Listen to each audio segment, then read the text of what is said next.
All right, so to kick things off for the conference, we have a very special presentation today by Jan van der Crabben from World History Encyclopedia. Jan is the founder and CEO of World History Encyclopedia, which is the world's most read history publication. It is run as a non-profit organization with a mission to engage people with cultural heritage and to improve history education worldwide. Jan has worked in the field of history-related digital media since 2006 and holds an MA in World Studies from King's College London, as well as a BA in journalism from the University of East London.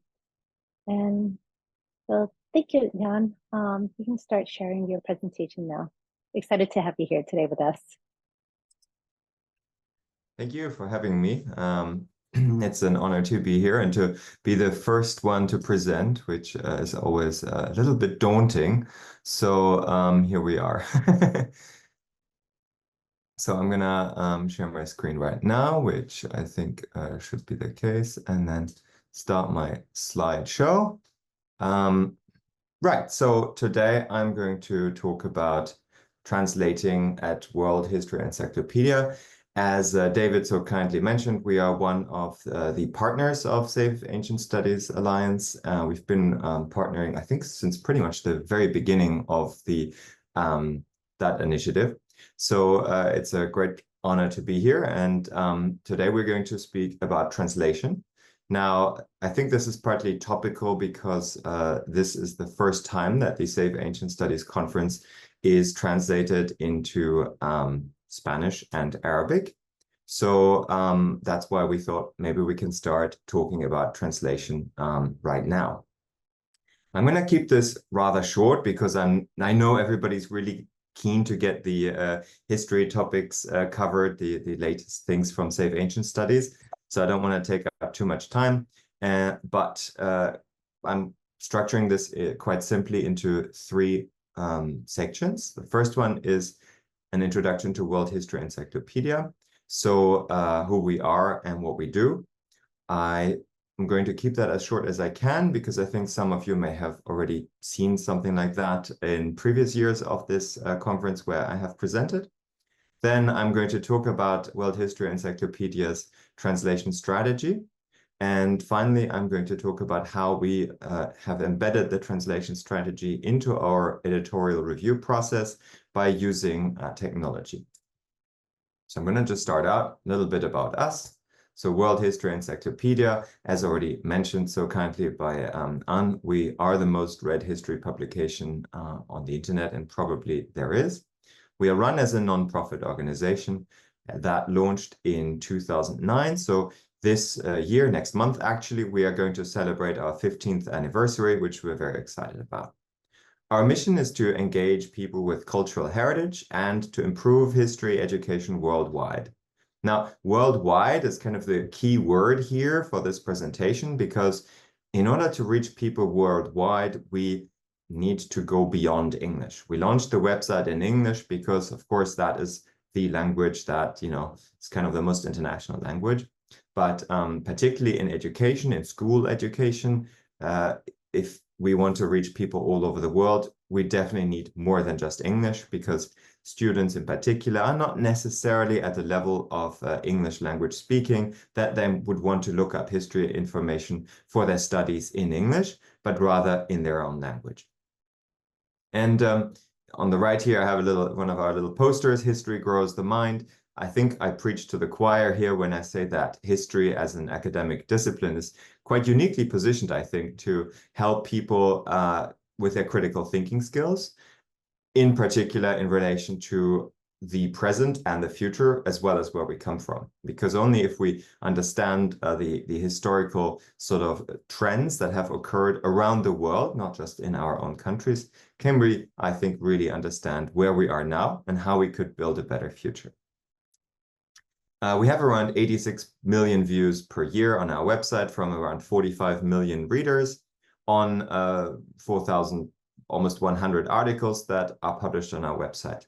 And we've partnered with organizations such as Save Ancient Studies, as well as UNESCO and others. We are recommended by Oxford University and the School Library Journal and many other publications and universities and schools as well. And it is particularly in the school system that we are used a lot as an encyclopedia, as a resource for students to learn more.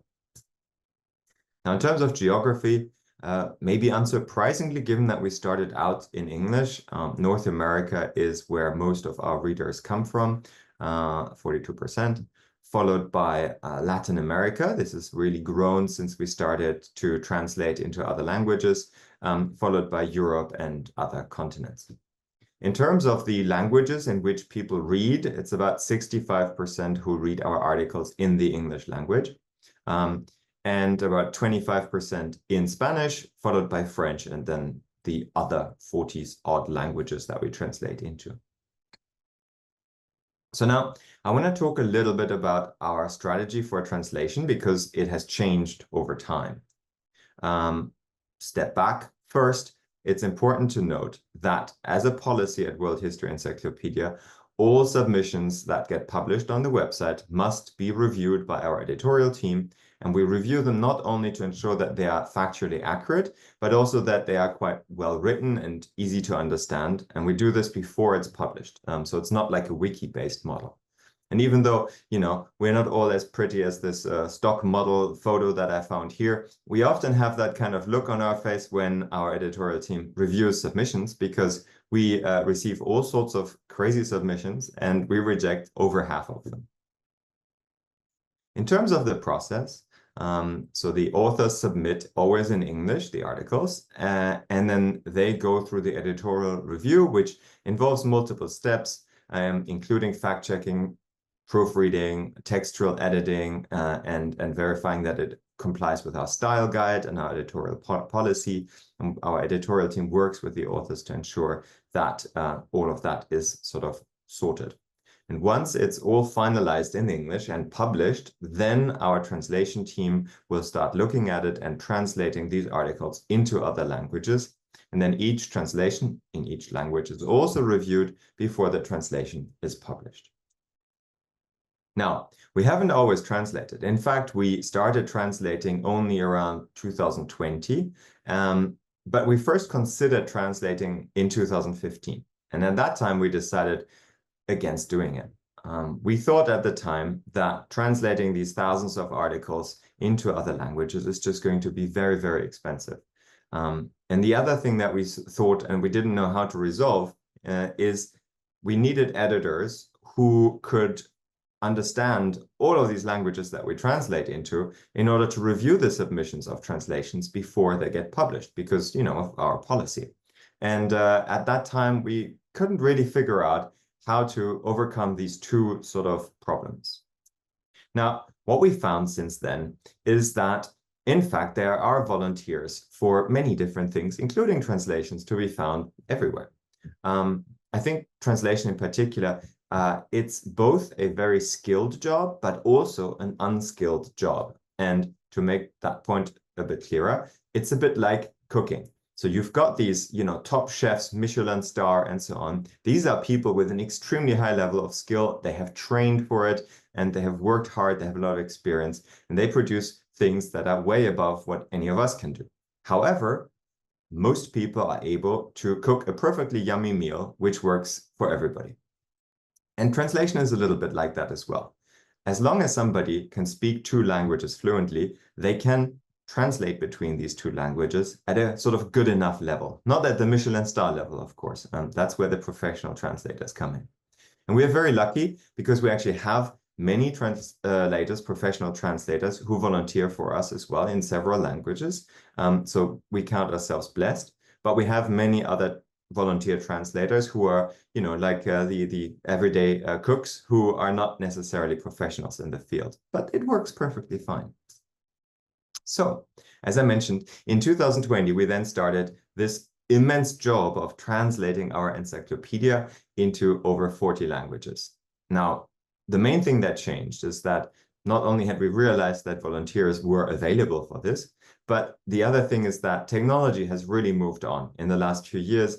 machine translation has improved massively, largely driven by the advent of improved artificial intelligence technology that gets embedded into machine translation services like DeepL, Google Translate, and Amazon Translate. Also, we got better ourselves. Our server technology had improved and our sort of expertise and skill at programming things. So what we ended up doing is building a tool that allowed us to reverse translate translations back into English in order to be able to review them in any language.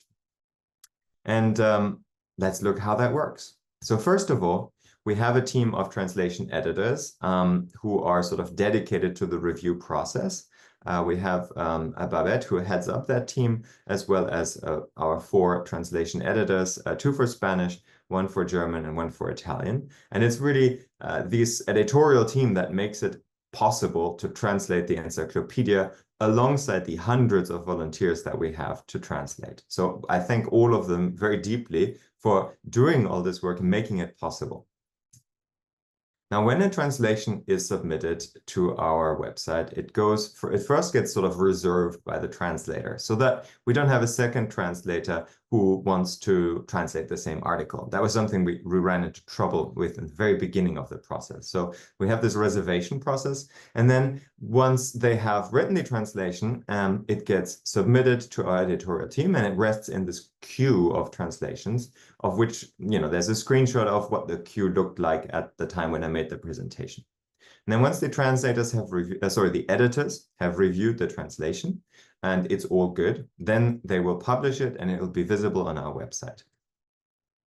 And in order to do this review, we have this reverse translation tool that I mentioned. And this is a screenshot of one of our translations here. So you can see on the left-hand column, we have the original English article broken down paragraph by paragraph. Yeah, so it splits each paragraph apart. And then on the right-hand side, we have the translation of that article, in this case into Spanish, again, broken down paragraph by paragraph. And in the middle, what we have is the reverse translation from Spanish back to English.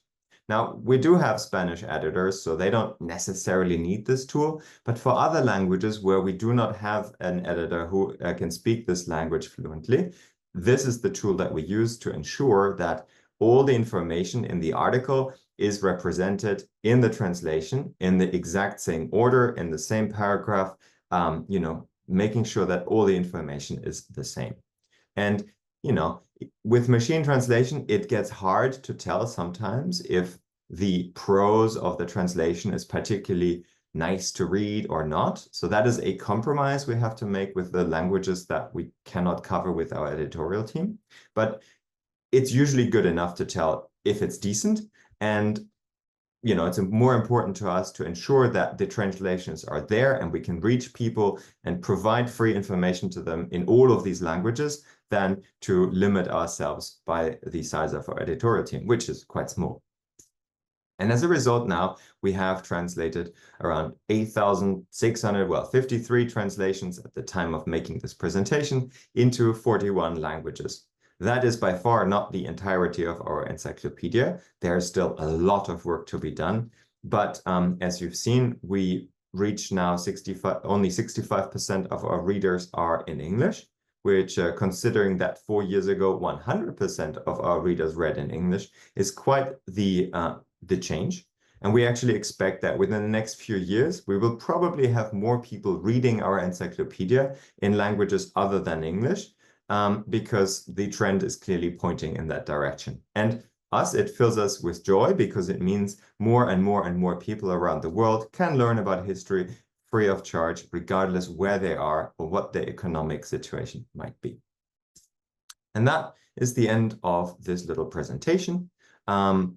If there are any questions, I'm here. And thank you for having me. It's a pleasure to present.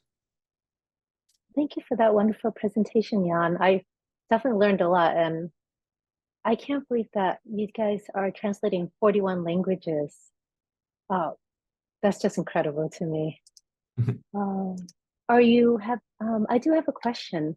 Sure.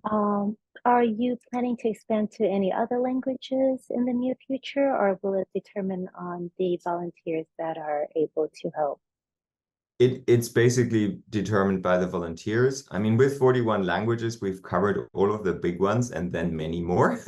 But it's basically down to the volunteers. The way it works on our website is that if somebody wants to volunteer to translate an article, they can just click a button that says translate, and then they can choose which language they want to translate into, and then it goes into the queue. And if it gets published, it might add another language. I think the most recent language we added was oh, sorry, I forgot now. It was not Afrikaans, but something like that. So, sometimes a new language pops up with like one translation. So it's really down to the volunteers. And if any of our viewers today are interested in volunteering to help translate, is there a link or anything that they can reach you at? Yeah, sure. I mean, you can go to our website, which is worldhistory.org. And then through the menu, you can go to contribute. And then there's a volunteer link in the main menu, through which it takes you to a page where you can see how to sort of apply to become a translator. And it's pretty straightforward. Or you can just go on the website, find an article that you like. Underneath, it says somewhere like, if you want to translate, click here. And you can just do that as well. And our editorial team will get in touch with you with questions if they have any, or feedback.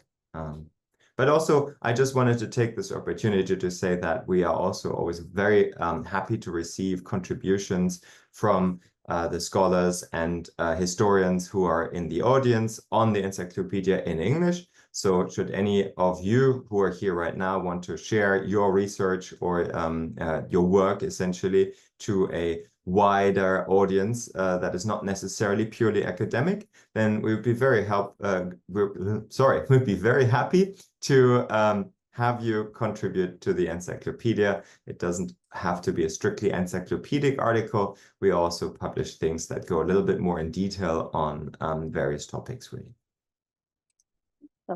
And we have one question for you from the audience. You mentioned 5 people on your translation staff, but how many volunteers do you have, and how do you handle different scripts? Right, so let me answer that one after the other. So first of all, in terms of the translation team, we have one full-time staff member who is on the translation team as essentially the head of translation. She manages all of the volunteers. The other 4 editors are volunteers who invest a significant amount of time into reviewing the translations. And then we have literally several hundred volunteers who translate articles into their languages on a less regular basis. Let's say they translate whenever I have the time. There's no sort of fixed time commitment there. And that's how that's done. Now, in terms of the scripts or alphabets, we basically can support almost anything. Our website is built in Unicode, so it supports, well, most of the scripts of the world, I would say. And it also is right to left compatible. So that was a bit of work we had to do when we received the first Arabic translation. And we made it so that basically our entire website, if the article is in Arabic, for example, the entire website goes right to left. So it's flipped, basically.